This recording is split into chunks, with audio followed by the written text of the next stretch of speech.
Est-ce que vous pouvez me parler de la fibromyalgie et toutes les pathologies? Est-ce que c'est lié par rapport aux ondes? Oui, ce qu'il faut voir, je crois que dans la démonstration, qu'il n'y ait pas de doute, la chute de la mélatonine s'accompagne de quoi? Elle s'accompagne bien sûr d'un état qui favorise le cancer en général et le cancer du sein en particulier, l'hypertension et les maladies cardiovasculaires, et c'est un facteur qui n'est jamais pris en compte actuellement sur le plan médical parce que c'est une notion qui n'est pas intégrée, alors que l'apport de mélatonine favorise la baisse des chiffres tensionnels ou du moins leur stabilisation, et elle permet aussi de protéger le cœur. Ensuite, on a le stress oxydatif.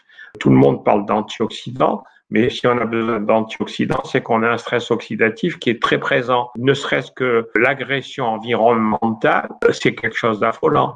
On parle actuellement de 790 000 morts par an dues à la pollution atmosphérique. Les chiffres en France étaient autour de 40 000. Ce que l'on a vu aujourd'hui, avec le confinement, c'est qu'il y a une diminution de la pollution externe. Par contre, il y a une augmentation de la pollution interne dans les appartements parce que tout le monde est devant sa télé ou branché sur Internet. Donc, on en prend plein la tronche pour pas dire les choses autrement. On est irradié en permanence. On a aussi, dans l'Alzheimer et le Parkinson, des publications qui nous disent que la chute de mélatonine directement influence ces maladies. Comme je l'ai dit au début, le fait de mal dormir empêche de mémoriser. Et s'il s'empêche de mémoriser, on peut comprendre que si les choses sont poussées à l'extrême, on puisse avoir ce genre de troubles.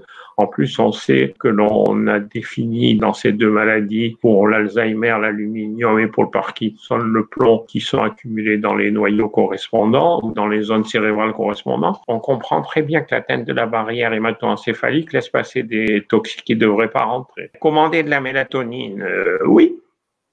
Fibromyalgie, syndrome de fatigue chronique, sensibilité chimique multiple et hypersensibilité électrique. Donc, ce sont les 4 syndromes qui sont classés sous le nom de syndrome de sensibilisation centrale, où la mélatonine est un des éléments majeurs d'apparition de la maladie. En fait, on a une telle stimulation d'un stress, qui soit chimique ou électromagnétique, que l'on se retrouve avec les centres régulateurs qui sont dépassés, avec des gens qui deviennent de plus en plus sensibles. Moi, j'ai vécu avec certains patients. J'ai eu un patient que j'avais expertisé pour un problème de hypersensibilité électrique. Je vous parle d'il y a presque 20 ans. Il était sensible aux ondes émises par certains types de téléphones, pas tous. Les antennes relais, c'était affreux. Je l'ai amené dans la campagne d'Alicante.